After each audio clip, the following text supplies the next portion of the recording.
আচারটা দেবে।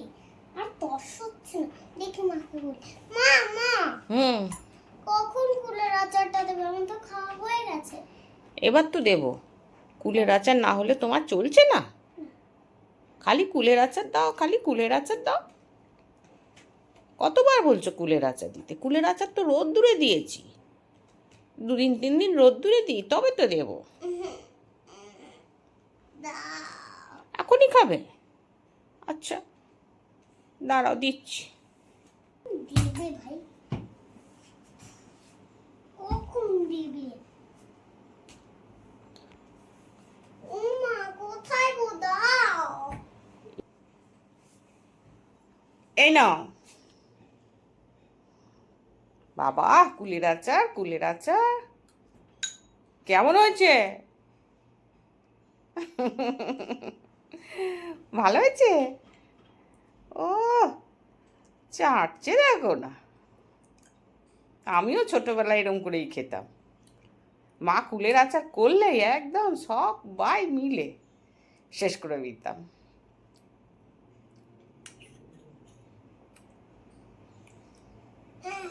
বাবা, ওইরকম করে খেতে হবে?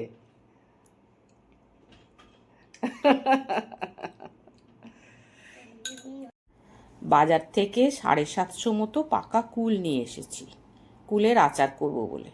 এবার কুলগুলোকে পরিষ্কার করে ধুয়ে নিয়েছি, আর পোকা টোকা আছে কিনা একটু চেক করে নেব। কুলগুলোকে ফাটিয়ে একটু চেক করে নিয়েছি, যদি পোকা টোকা থাকে ওই জন্য। পরিষ্কার ফ্রেশ কুলগুলোকে নিয়েছি। এবার এতে একটু নুন আর একটু হলুদ দিয়ে ভালো করে মাখিয়ে এটাকে রোদ্রে দিতে হবে। একদিন রোদ্রে দিলেই হয়ে যাবে। একদিন রোদ্রে দিলেই কুলটা একটু শুকিয়ে আসবে। এবার কুলের আচারের জন্য একটা মশলা বানাবো। একটা শুকনো লঙ্কা দিয়েছি, 1 চামচ ধনে, 1/2 চামচ মৌরি, 1/2 চামচ জিরে, একটু গোলমরিচ, একটু মেথি, এগুলো দিয়ে একটুখানি হালকা করে ভেজে নিয়েছি। যেই একটু সুন্দর গন্ধ আসবে, এবার এগুলোকে একটু গুঁড়ো করে নিতে হবে। একটু গুঁড়ো করে নিয়েছি। এইবার কড়াতে একটুখানি সর্ষের তেল দিয়েছি, দিয়ে একটু 5 ফোড়ন দিয়েছি 1/2 চামচ, আর একটা ছোট শুকনো লঙ্কা দিয়ে এটা ভেজে নিয়ে কুলগুলো ওর মধ্যে দিয়ে একটু নাড়াচাড়া করে নিয়েছি।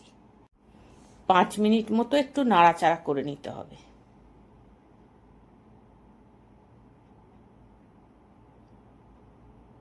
এবার 5 মিনিট হয়ে গেছে।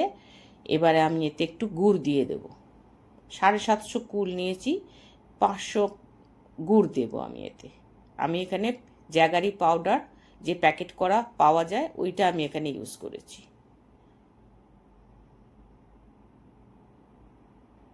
এবার গুড়টা দিয়ে আস্তে আস্তে নাড়াচাড়া করতে করতে গুড়টা আস্তে আস্তে গলে যাবে।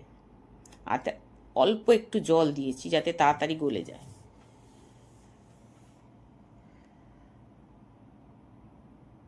আর খুব কম আঁচে এগুলো করতে হবে,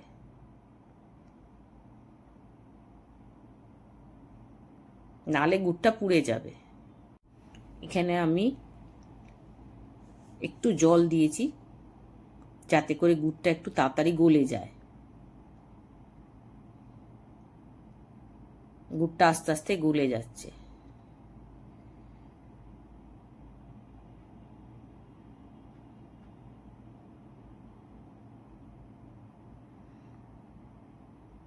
এভাবে নাড়তে থাকতে হবে,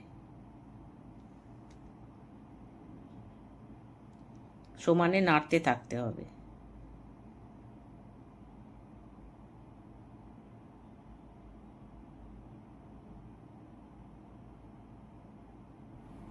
গুড়টা যখন পুরো গলে যাবে এর মধ্যে 2 চামচ ভিনিগার দেব আমি, আর 1/2 চামচ বিট নুন দেব, দিয়ে এইভাবে নাড়তে থাকবো।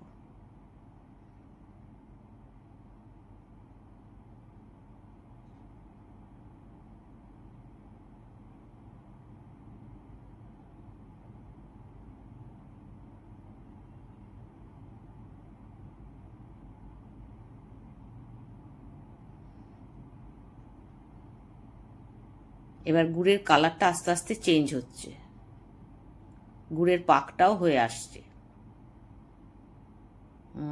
গুড়ের কালারটা একটু চেঞ্জ হয়ে গেছে, মানে গুড়ের পাকটা ঠিক হয়ে গেছে। আর বেশি পাক দেব না, দিলে গুড়টা তেতো হয়ে যাবে। এবার আস্তে আস্তে গ্যাসটা বন্ধ করে দেব। এতে এখন আর মশলা দেব না, এটা এইভাবে একদিন রেখে দেব। তারপরের দিন এতে মশলা, যেই মশলাটা গুঁড়ো করেছি ওই মশলাটা এবার মিশিয়ে দেব।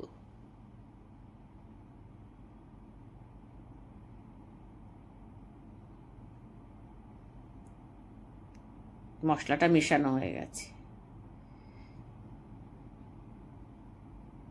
কি সুন্দর কালার হয়েছে দেখেছো? দেখলেই লোভ হচ্ছে। আমি তো ভীষণ ভালোবাসি কুলের আচার। আমাদের বাড়িতে বেশি দিন কুলের আচার থাকে না, তাড়াতাড়ি শেষ হয়ে যায়। এই কুলের আচারটাকে এবারে একটা কাঁচের শিশিতে, পরিষ্কার কাঁচের শিশিতে ভরে 2-3 দিন ধরে রোদ্রে দিতে হবে, দিলেই রেডি কুলের আচার। আমাদের পাখি তো ভীষণ ভীষণ ভালোবাসে, খালি আমায় বলছে কখন আচারটা হবে, কখন আমায় দেবে।